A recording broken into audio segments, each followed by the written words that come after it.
Good morning. Welcome to today's Shiur. So, as usual, around times of Yom Tovim, we tend to veer from our regular scheduled programming of a Shalos and Tshuva and do something more relevant to the upcoming Chag, Moed, or holiday. Today, we're not even doing a Shalos and Tshuva, though some will come up. Today, I want to discuss Parshat Zachor.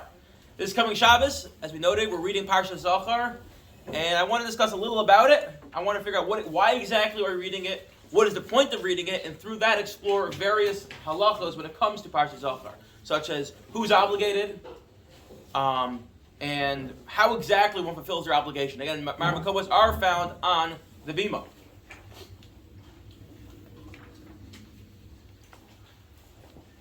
Ready?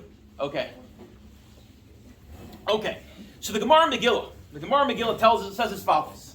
There's a fascinating discussion about when one reads the Torah, what language must they read? Can they read the Torah in? Does the Torah have to be read in Hebrew, or could the Torah read b'chol lashon in any language?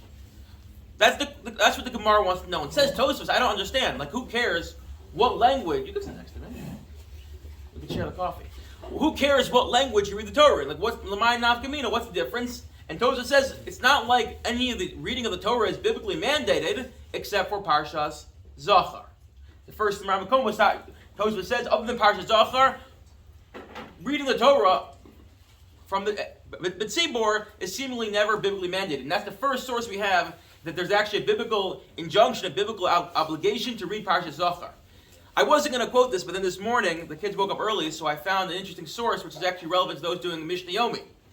If you recall a few months ago, Joshi, what did we learn about Rabbi Eliezer? Do you remember what he did to his slave? Does anyone know what he did to his slave? He freed him without freeing him. Well, no, he freed him. Rabbi Eliezer woke up one morning and realized he only had 9 people at the minyan. Maybe it happened once or twice in Anshe Chesed, so he went on the WhatsApp group and said, can anyone come? And of course, nobody came. So he turned to his slave and he said, I'm going to free you. Once you free a slave, he's now considered a full-fledged Jew, and you're going to join us for the minyan. That's Abraham Lincoln of his time. Great job, Andy. So the Rush over there points out. He says, "Well, why would he free him? Tefillah b'tzibor is seemingly only derabanan. No one get any ideas here." He goes, other than reading Parshat Zachor b'tzibor, I don't know why one would have to free the slave. So that's the other source we find that Parshat Zachor is daraisa.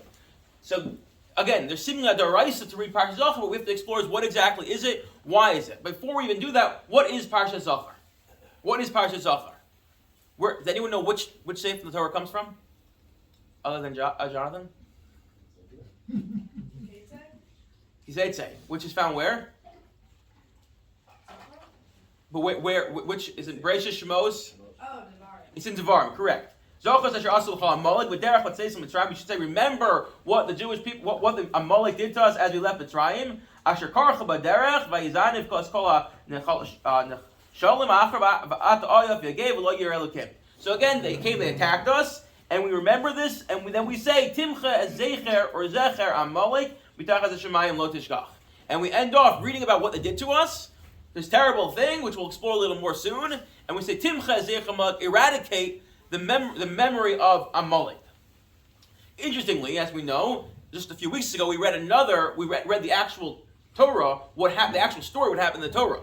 And there, it's Vayav Amalek v'yachem as Yisrael mitrefidim. Amalek came, they attacked us. And if you go through there, the difference between Parshat Shemos and Parshat Devarim is there's no mention in Shemos of Timcha Zecher Amalek. There's no mention of this obligation to eradicate Amalek. It's just a story. Here's the story, wait a couple books, and then we discuss the actual obligation now. What is our response? And this is very crucial. We'll see why in a minute.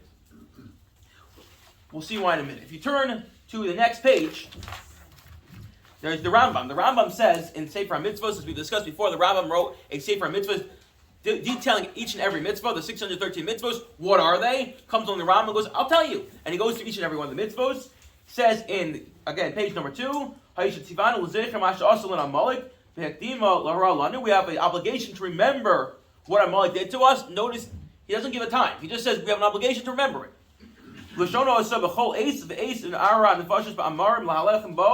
And we have to remember, he says, all the time. All the time, he says. He doesn't mention once a year, all the time. How they came to us as a people. When the ha'am l'shonosam ad shelo tishkach ha'mitzvah v'lo tichol shnosa v'nechaser v'nefosh im arach hazman v'hu omar yisal zachar asher asal l'cham malek yochel b'vachel k'shu omar lo tishkach harish kasev ha'alev omar hu man mikayim zachar shnosa b'ficha. And then it says the Rambam quoting the Sifri. What does it mean to remember? Remember is not just in your heart. You think about something, you have to also utter it. There has to be an action connected to it, i.e. you have to say it. So it's an obligation to remember. Memory means uttering it, using the words, which oftentimes when you repeat things, you remember it better. And again, the Rambam has no mention of how often. He just seems to say very often, not once a year. And then he says, fine. I said, fine, good. So a couple things. One is, the Rambam doesn't mention once a year. So where did once a year come from? Does anyone have an idea? Where did once a year come from? The repetition of reading Torah over the course of the entire year? I would say that, but the Yerushalmi points out, and that back in the day, the Torah was only read over a 3-year cycle, which would make Krias Torah so much shorter, right? What about Purim? the significance of Purim being a perfect time to do it? So the Megillah, the Gemara Megillah points it out. The reason we read it now is because it's juxtaposed to Purim. So there's multiple reasons for once a year. The most classic one, Rabbi Katz points out, that it takes about a year to start forgetting things. I mean, we forget things all the time, but really after a year, which is why Hakamas Matseva happens within a year. These sort of things happen within a year, because after a year you start forgetting things, that's how you remember it. But the Rambam makes no mention of that, and actually, Ari Pomeranchik in his Eimei Bracha says, it could be the Rambam doesn't think there's an obligation once a year. All the time remember it. What does all the time mean? Often. You said Zohar means to repeat it one time? Zachor means to remember. Don't forget. Zachor is not to forget. Oh, but I think you should repeat it one time. So when you repeat it, you don't forget. Chazara. Exactly. Zachor, remember Shabbos. So there's going to be some sort of parallel, by the way, between Shabbos, because the post can point out, I was going to discuss it, the post can point out, there's no obligation to read about Shabbos, maybe, although we do read it every week. Or any other Zachor, so why is Amalek any different? So we'll see if we get there in a minute. Says Rabbi Soloveitchik, I just brought this new sefer, we have it in our library, the Harei Ketan. Harei Ketan is Rav Michal Shurkin. Who was Rav Michal Shurkin? Anyone know? Who is he? He's a rabbi in Tomo, in Torah's Moshe. He's a Haredi guy. He learned in, I believe, Beis Talmud in Brooklyn. And his Rebbe said to me, you should go check out Rabbi Soloveitchik, the non-Orthodox rabbi. So he decides to go there, and he's like, oh, this is really good Torah. I'm gonna go bring it back to my yeshiva. So he decides to write like a Haredi version of the Rav's Torah, which is awesome. Either way, it's because of that. You can find it in a lot of places. I figured it's important we have one because someone's got to have the Rav's Torah in Linden. Because I don't think we're going to find it in Cussin. I mean, right now, all you'll find in Cussin is a bunch of bricks. My father-in-law has a whole set of Rav Soloveitchik, and he loves him. And he's Yiddish. Maybe you become a member in our show. Okay, so says the Rav. What is the nature of the idea of remembering Amalek? Why are we trying to remember Amalek? What exactly is it? And this will really help us figure out a lot of the questions we ask. Says the Rav, it could be either for two reasons. Either you don't want to remember Amalek, because what essentially we're doing is when you remember what Amalek did to us, we're gearing ourselves up for battle. Remember what Amalek did for us? One day we have to eradicate Amalek. Essentially, it's a way of preparing us for the eventual battle, the eventual war with Amalek. It's not just remember, they did something bad to us, but they did something bad to us, and therefore we must react, we must respond. That's one reason why we read it. The other reason, says the Rav, is no. The reason we read about Amalek is that Amalek were bad people, and we have to remember what they did to us so we don't act in that way. We have to remember, Amalek, let's say, epitomizes evil. They epitomize things that are not good 1 minute, and therefore we read about Amalek, not because, yes, one day we will go and eradicate Amalek, but right now we read about it just to remember evil, and that there's evil in this world. And it's not just found in Russia. Yeah? So how come we don't do the same thing for all the other pogroms and everything else that we don't Say again? how come we don't say something for the pogroms and all the other bad times that happen to us that we don't do them as well? Well, Why you can, just Amalek? I think you could say Amalek is unique, which we'll see in a minute why. Although the Rav did have an idea, which he thought that Amalek at this point is any nation that epitomizes this trait of evil takes on the din of Amalek. The Rav did say it, which is it's a chiddush, but it's not going to make sense about that.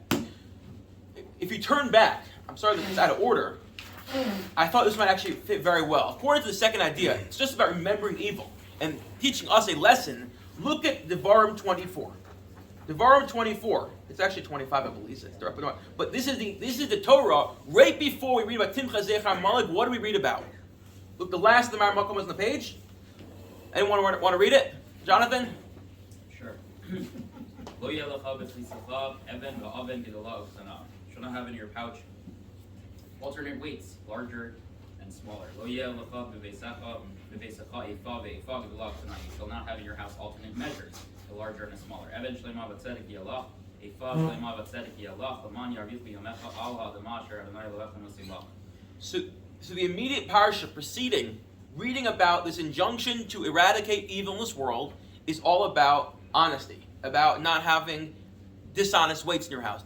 Which essentially, if you think about it for a moment, it's one of the core things that hold us together as a society is the most basic honesty is present.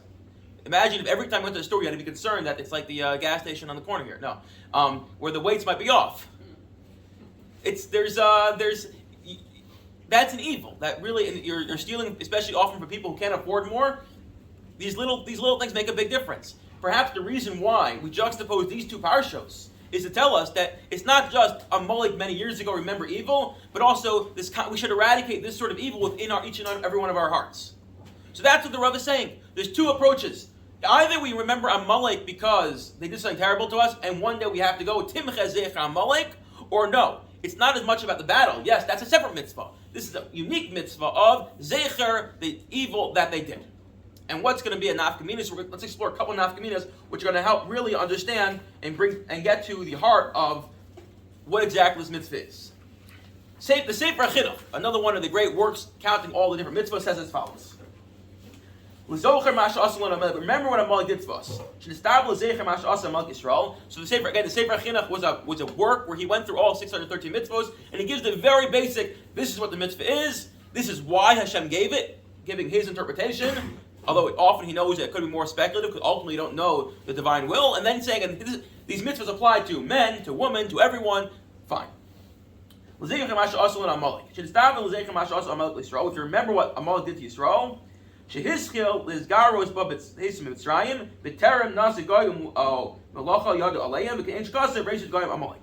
as follows, and we'll say it outside. Amalek came to us at the moment when we were unpenetrable. We were a nation. If you think about it for a moment, God had taken us out of Mitzrayim with this Yada Chazaka. The entire world saw what happened. We left Mitzrayim. There were Makos. There was the Yam Suf. Everyone was afraid of us. Had that. It's kind of like, think about was Israel post 67 for those couple of years when everyone was afraid. My grandfather tells me they used to drive everywhere, driving to every Arab village, and everyone was afraid. Everyone was afraid. And then what happens? It takes one person, that Nachshon, to jump in the water and essentially say, "Oh, you think that that you can't touch them? We'll show you can touch them." You know what? Amalek lost. Amalek lost. But what happened? All it took was them to jump in and them to attack us, and then suddenly that aura of security that was surrounded us fell apart. More than that. And again, this is the Medrash tells us it's kind of like imagine a burning hot cauldron, and no one wants to touch it. And then finally one guy goes, "I'll jump inside." And he jumps inside and he burns himself. But once he does it, it becomes permissible. And everyone else does it. And it's not just about, obviously, Al Derech Drush. It applies to other areas in their life. You can have someone says something very profound. It takes one late to make a comment. And everyone can think, "Oh, you're ridiculous," but ultimately everyone starts believing it. It's interesting. I was talking to someone in this community, not one of our neighbors, and he said to me, when the anti-measles vaccine came out, everyone thought they were crazy, but that already planted in their head, "Oh, there's something. Maybe there's truth here." Again, something that takes that one person to plant it in. Everyone's like the first person is crazy, the second person, maybe, which may be out there Jewish. What Amalek, this idea about the lates, about. But I think it's a lot deeper than that, though. If you think about it for a moment, from the perspective of God, God comes, He reintroduces Himself to the world. God hasn't forgotten about. He says, "I am here. I'm present. I am in Mitzrayim. I'm bringing these makkos. It's undeniable I exist." And everyone all over the world, in a way, started believing in God. And then they took Amalek to say, no, he's not really there. He doesn't really care. He doesn't know what's going on. I'll attack the Jewish people. Which says, that's the root of why Amalek's so bad. Because Amalek, it wasn't just any evil, but it was an evil at a moment when history could have ended. we could have marched into Eretz Yisrael. Everyone would have believed in God. Hashem's name would be one, and the whole world now would be the end of history. We went into a new era of the dawn of Mashiach. And the reason that didn't happen was because they came along and planted that cynicism. God's not really there. And that began to erode the faith of the rest of the world, and including in our own faith. And then the Sefer HaChinuch says, and who does this mitzvah apply to? Because we know all 613 mitzvahs don't apply to everyone, unless you're a man, a woman, a Kohen, a Levi Yisrael, or a king, which means you probably live in San Francisco. But other than that, they don't apply to everyone. Mitzvah zu b'chol makom b'chol eis b'chol zman. This mitzvah applies any and every time. B'zacharim, but only to males. Why? Ki lehem lasos hamilchama v'nikmas oev. Because the obligation to go to war is on males. The lo lenashim. Women do not go to war. Says Sefer HaChinuch, this is mitzvah of remembering Amalek. And the mitzvah, therefore, of reading it once a year does not apply to a woman because they don't have an obligation to go to war. What do we see from there? What side of our Hakira, of our equation, is they say Sefer HaChinuch taking? That, what do you say? Exactly. That the whole idea of remembering Amalek is not just about remembering what they did to us, but remembering so that we can go to war. And if you believe that, the first major nafkamina is going to be that a woman are pater, because they're not obligated to go to war. A woman does not go to war, and therefore she has no obligation to come to shul on Parshat Zachor. However, the Minchas Chinuch is not very excited about that. It says the Minchas Chinuch is a commentary. Rav Babad, as we mentioned before, I met there's a Babad here in town, and he told me he is a descendant. Rav Babad, the Minchas Chinuch, he's like, I don't understand. Where did he get this from? Because this that you say a woman is pater from this mitzvah, he says, Mehechatesi, next source. If you look here, he says, I need a source. You need a source. What's the klal? What is the operative principle when it comes to the obligation of woman when it comes to mitzvos? A woman is obligated in every mitzvah that is. That's the lowest mankrama. Correct. A time-bound mitzvah women are pater in. Why that is for another time. If it's not time-bound, b'chol leis, b'chol makom, a woman is chayiv. So if you're going to go against the operative principle, bring me a proof. Rabbi Chinuch. We don't know who he is, by the way. He's an anonymous author. Bring me a proof. Bring me a proof. More than that, he says. The Gemara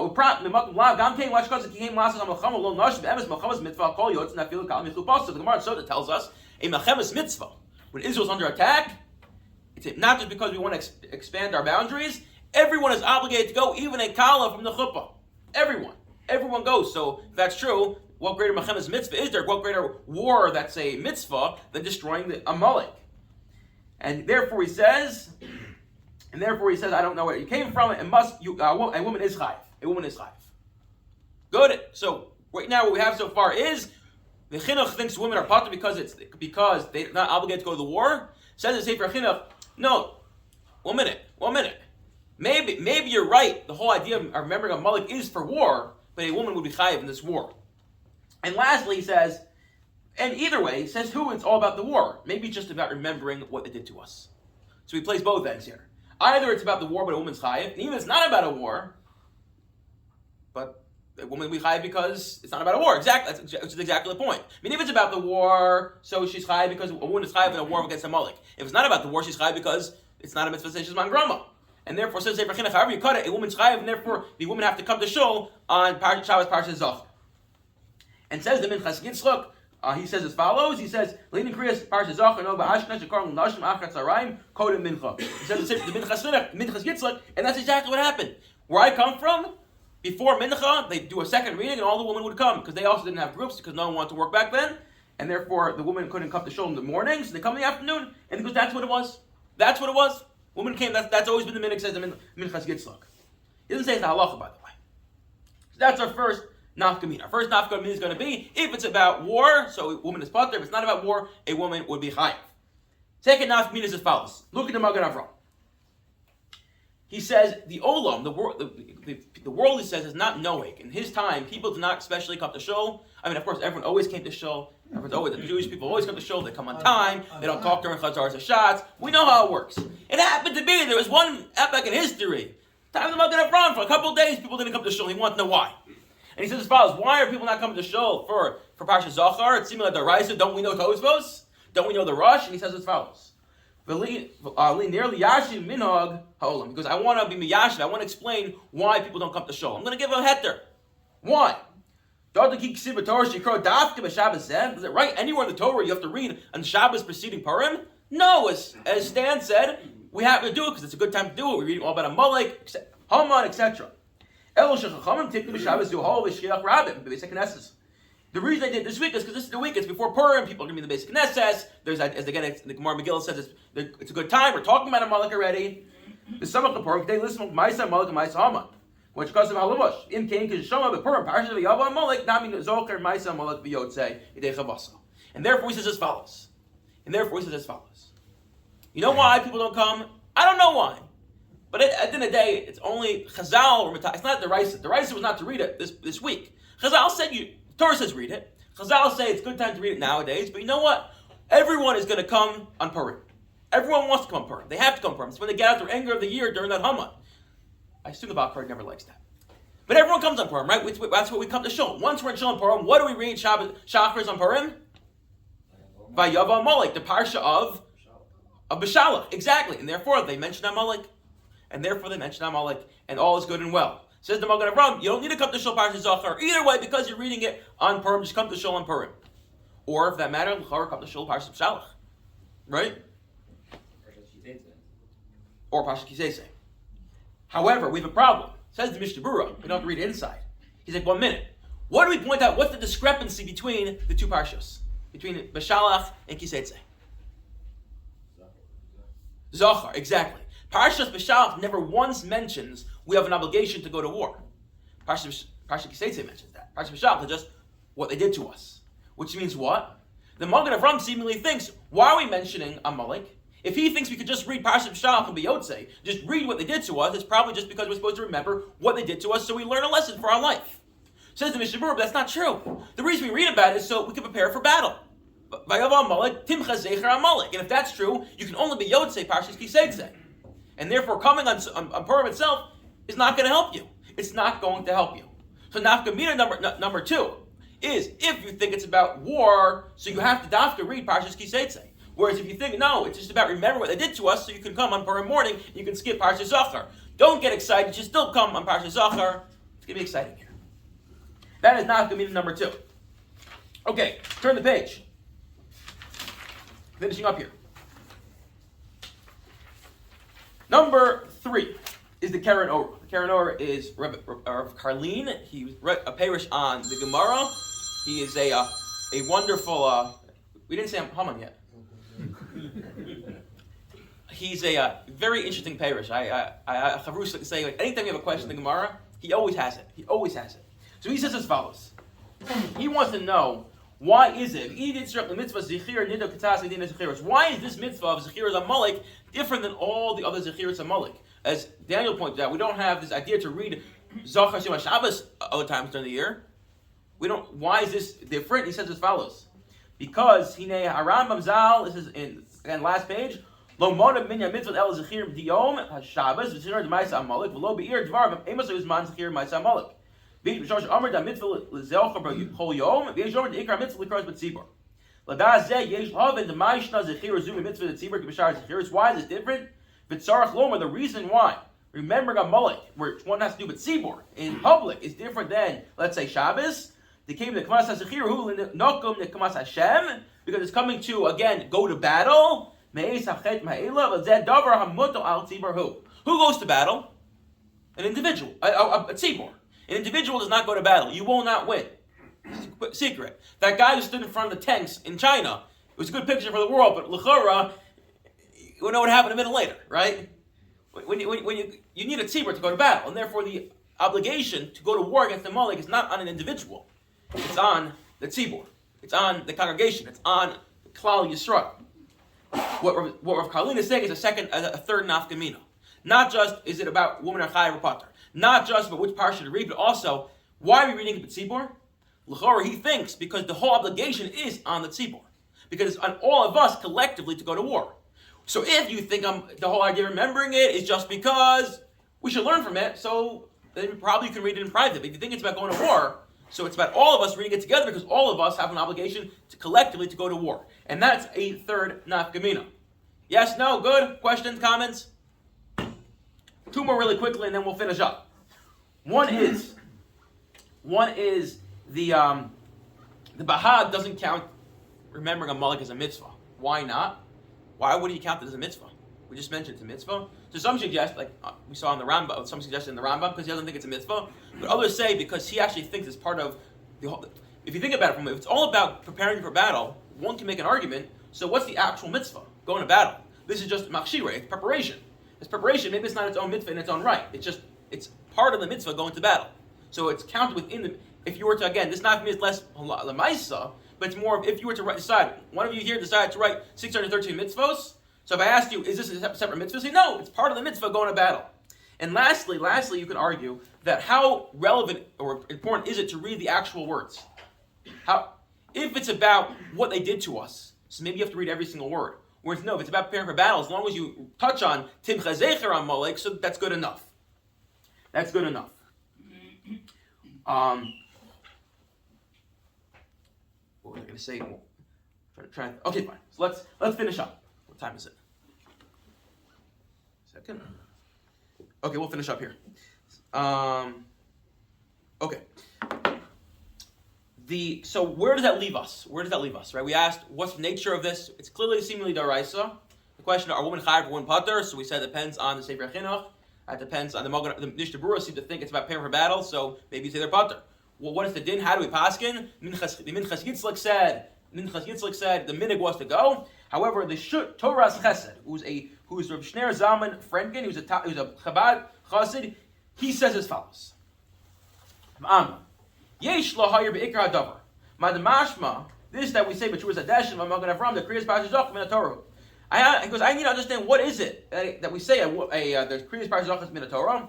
Is it who the Kriyas b'sefer Torah tzibur davka ein davar mucha kokach? He says, first of all, it's not so clear. You have to read it in the Torah.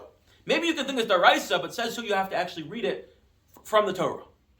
Maybe as long as you say Timcha Zecher Malik, you're done. You're good. Number two. Even though he says Tosfos and Brachos, and it's also Tosfos and Megillah, the Kriyas Parshat Torah is, from the text of Torah, is daraisa. Who says it has to be the tzibur? Maybe you can open up your stone chumash and read it there, and you're fine. For reason, Parish Ramban al Torah say so Parish Tate say Shmitchila Kolka B'Derech Tmiya in never screw Parish Malk Tzibur, but so Dvar Masish on Nochon Shechim B'Deraisa Shlonishka Mashas Amad V'Nis Barzel V'Neinu L'Chein Tzibur B'Torah. What was Shmitfish Hamivor B'Dvarav Ein Chilin Kos Parish Malk B'Sefer Torah Tzibur Dafka. And he brings a proof to say perhaps, and this could work very well, as long as you read it. Why does it have to be read B'Klaf? Read it with your article stone chumash or your new Koran Tanakh, or whatever chumash you want to use. And v'chein mash v'divrei harambam, etc., etc. If you read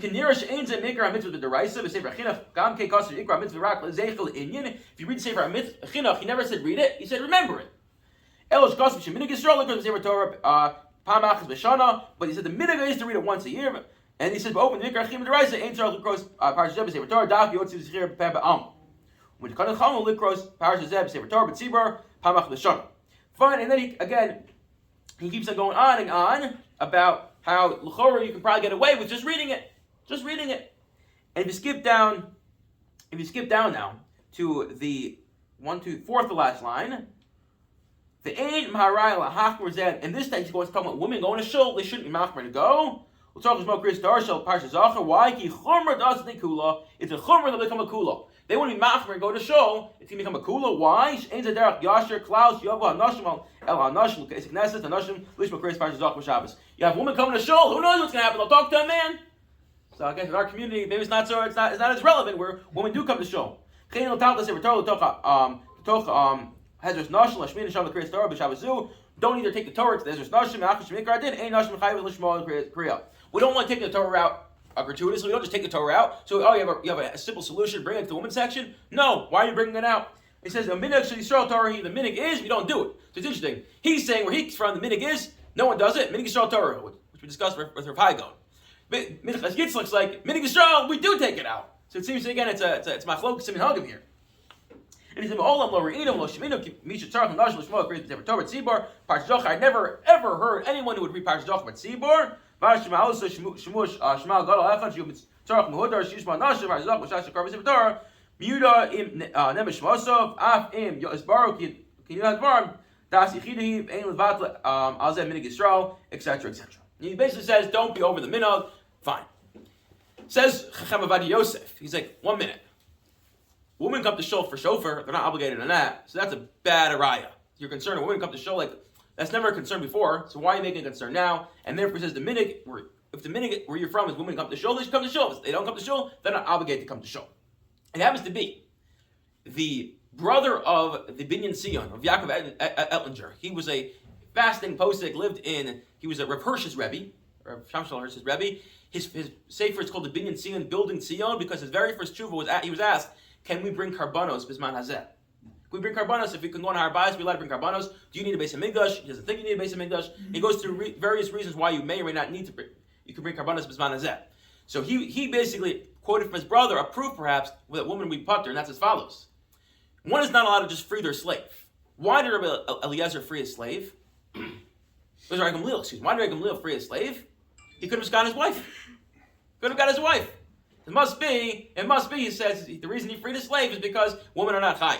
However, Rav Etlinger disagrees with his brother. He says, no, it could be that you need to have a tzibur there, you need to have a minion there. And you need to have a minion, when you have a minion there, and woman's just not part of the minion. Once you have a minion there, so then women are obligated. How do we pass them l'mais at the end of the day? Based on all this, again, quick review. We said it's seemingly daraisa. Tosfos says daraisa, you need to read it from the Torah. We said, what is the nature of this? Is it because we're trying to remember Amalek, or trying to remember what they did so we go to war? If it's about to go to war, a woman will be pater. If it's about just remembering, a woman will be chayav. We then asked various nafkaminas, other nafkaminas including we said, which parsha should you read? If it's about just remembering it, we can read it on Purim Day. We said, we talked it just as we done with Tzibor or not. So the Karen Ora said, if it's about going to war, it's all about the Tzibor. Although one could argue if it's about just reading it in public, Tosfos seems to imply it's about a Tzibor. We said, is it counted as a separate mitzvah or not? Last week we said, do you have to read all the words of the Torah? No, just as long as you remember it. We then quoted the Shut Torah's Chesed. We said the Minig Yisrael woman didn't go. We quoted the Shut Minchas Yitzchak woman did go. Both of them basically saying Minig Yisrael Torah. We don't argue with the Minog. And the way we seek the Paskin, and Rav Willig Paskins, is women should try to go. Chamavadi actually says women do go, but he says if a woman has to be at home watching her kids, he says osik mitzvah patim in a mitzvah. And she's osik mitzvah, one mitzvah she's patim from another mitzvah. We do. Although Tosfos seems to imply if you do a separate reading for women, you have to do it with a tzibor. Rav Willig says we don't have to do that. We just do a separate reading after davening, and they can come even without a tzibor. But we do try to strive to read it from a cloth if possible. Everyone should have a wonderful week.